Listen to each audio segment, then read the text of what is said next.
तो भाई आज के इस वीडियो लेसन में आपके लिए लेकर आया हूं मैं difference between could and could have, should and should have. अब आप देखो पहले तो इनमें कॉमन चीज कि भाई कुड के बाद में हैव लगा दिया हमने और शुड के बाद में हैव लगा दिया है। तो इसमें से जो कुड है ये पास्ट में यूज होता है, प्रेजेंट में भी यूज होता है। मैंने डिटेल एक वीडियो बनाया था उसमें कुड को बताया था, लेकिन आज और बताऊंगा थोड़ा सा आपको एक्सप्लेनेशन। लेकिन कुड हैव जो होता है ये सिर्फ पास्ट में ही यूज होता है। शुड आपका जो है स्टूडेंट्स ये आपका प्रेजेंट टेंस में यूज होता है, लेकिन शुड हैव जो होता है ये पास्ट टेंस में यूज होता है। कैसे यूज होता है डिटेल स्टडी करने वाले हैं। चलिए आज के सेशन को शुरू करते हैं। Let's start the video. भाई सबसे पहले हम लोग देखते हैं कुड को कि कुड को किस तरीके से यूज करते हैं। तो भाई ऑलरेडी मैंने प्रीवियस सेशंस में आपको बताया था कि ये पास्ट में यूज होता है। ये पास्ट की आपकी जो होती है एबिलिटी, कैपेसिटी और पावर, इसको शो अप करने का जो काम करता है वो कुड करता है। मतलब कुड में जो काम आप कर सकते थे, एक बूढ़ा आदमी है जब वो कहता है कि मैं जब यंग था तो मैं कुछ भी कर सकता था, मतलब जब मैं यंग था मैं कुछ भी कर सकता था, तो वो इंग्लिश में कहेगा I could do anything when I was young.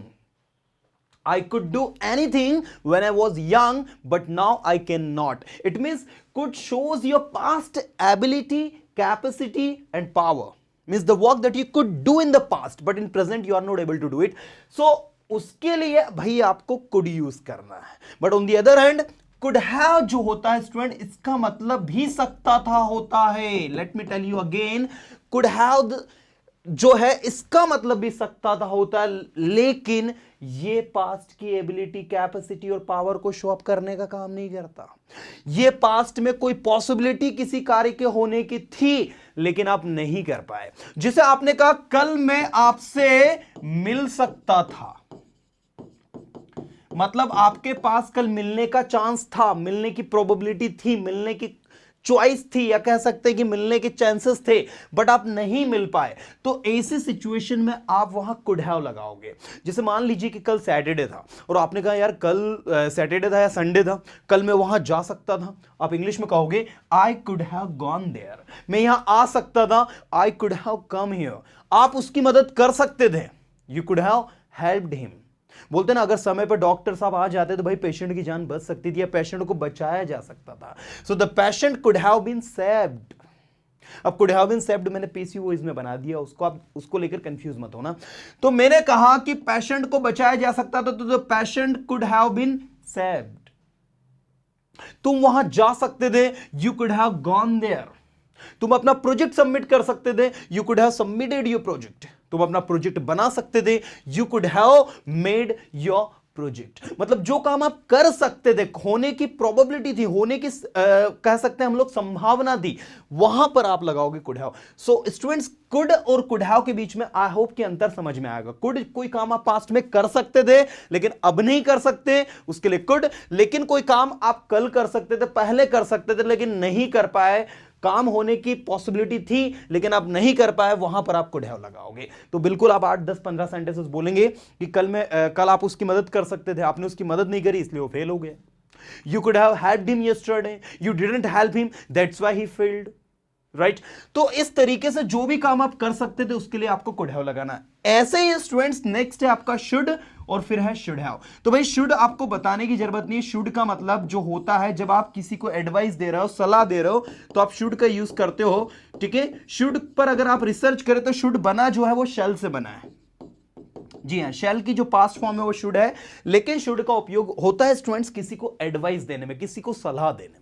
जैसे आप किसी से कहो आपको पढ़ाई करनी चाहिए तो आप इंग्लिश में कहेंगे यू शुड स्टडी। आपको सुनना चाहिए, यू शुड लिसन। आपको सुनना चाहिए फिर बोलना चाहिए। First you should listen, then you should speak. तो इस तरीके से शुड का उपयोग आपका होता है कि जिस किसी को भी आप सजेस्ट कर रहे हो, एडवाइस दे रहे हो, इसी के जैसा जो होता है ऑट टू होता है। लेकिन ऑट टू जो होता है इसका उपयोग आप मोरल ऑब्लिगेशंस में करते हैं। चूंकि ऑट टू एक ऐसा वर्ड है जो बाइबल से लिया गया है, क्रिश्चियंस की जो धर्ममुख है उससे लिया गया वर्ड है ये ऑट टू, इसीलिए इसको जो है अच्छी बातों के लिए, मोरल ऑब्लिगेशन पर बेस्ड जो अच्छी बातें होती है स्टूडेंट्स, उसी के लिए इसको ऑट टू को यूज करते हैं। इसका मतलब भी चाहिए होता है। ठीक है? अब बात करते हैं हम लोग शुड हैव की। तो शुड का पास्ट जो है स्टूडेंट शुड हैव है। कैसे है? जब आप किसी से कहेंगे कि आपको वहां जाना चाहिए था, आप गए नहीं, आपको वहां जाना चाहिए था। अब देखना स्टूडेंट, अगर हैव लिखा है ना तो हैव के बाद हमेशा V3 आता है, पॉइंट टू बी नोटेड। कहीं भी अगर हैव आ गया लिखा हुआ, कहीं भी हैव आ गया, should have, may have, might have, could have, would have, कुछ भी हैव हो, हैव के बाद में V3 आता है। ये यूनिवर्सल ट्रूथ है इंग्लिश ग्रामर का, बिल्कुल दिमाग में फिट कर लेना। तो यहां पर मैंने कहा कि आपको वहां जाना चाहिए था, you should have gone there. आपको वहां जाना चाहिए तो यू शुड गो देयर, और आपको वहां जाना चाहिए था तो इंग्लिश में कहा जाएगा you should have gone there.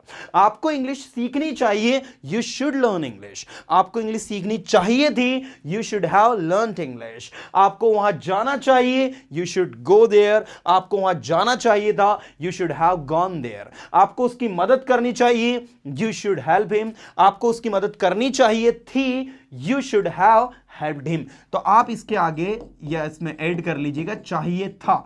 जब भी आप चाहिए था यूज करोगे तो उसके लिए आपको शुड हैव लगाना है। अब स्टूडेंट करना क्या है, इनकी प्रैक्टिस कैसे करना, आपको स्पीडली भी इनको बोलते आना चाहिए। तो आप एक सेंटेंस को पूरे 5 में बना सकते हैं, अफर्मेटिव, नेगेटिव, इंटरोगेटिव में। कैसे, जैसे आपको वहां जाना चाहिए, यू शुड गो देयर। आपको वहां नहीं जाना चाहिए, you should not go there. क्या मुझे वहां जाना चाहिए, शुड आई गो देयर। उसे वहां क्यों जाना चाहिए, why should he go there. और लास्ट में किसे वहां जाना चाहिए, हु शुड गो देयर। आपको इंग्लिश बोलनी चाहिए थी, you should have spoken English. आपको इंग्लिश नहीं बोलनी चाहिए थी, you should not have spoken English. आपको वहां नहीं जाना चाहिए था, you should not have gone there. क्या मुझे वहां जाना चाहिए था, should I have gone there. मुझे वहां क्यों जाना चाहिए था, why should I have gone there. और किसे वहां जाना चाहिए था, who should have gone there. इसी तरीके से आप बोल सकते हैं, मैं अच्छे से तैर सकता था, I could swim very well. मैं अच्छे से नहीं तैर सकता था, I could not swim very well. क्या मैं अच्छे से तैर सकता था, could I swim very well. मैं अच्छे से कैसे तैर सकता था, how could I swim very well. और कौन अच्छे से तैर सकता था, who could swim very well. इसी तरीके से आप इसका एक और यूज समझे स्टूडेंट, इसका मतलब सका, सकी, सके या पाया, पाई, पाए के सेंस में भी होता है। जैसे आपने कहा इंडिया मैच जीत पाया, India could win the match. India match नहीं जीत पाया, India could not win the match. क्या इंडिया मैच जीत पाया, could India win the match. India match कैसे जीत पाया, how could India win the match. और कौन सी टीम मैच जीत पाई, which team could win the match. तो इस तरीके से आप इसको प्रैक्टिस कर सकते हैं। इसके अलावा कुड हैव को अगर आप प्रैक्टिस करना चाहें, आप वहां जा सकते थे, you could have gone there. अब वहां नहीं जा सकते थे, you could not have gone there. Point to be noted, आपको नॉट लगाना फिर हैव लगाना है। क्या आप वहां जा सकते थे, कुड यू हैव, कुछ इस तरीके से आपको इसको लिखना है, could you have gone there. अब वहां कैसे जा सकते थे, how could you have gone there. और कौन वहां जा सकता था, who could have gone there.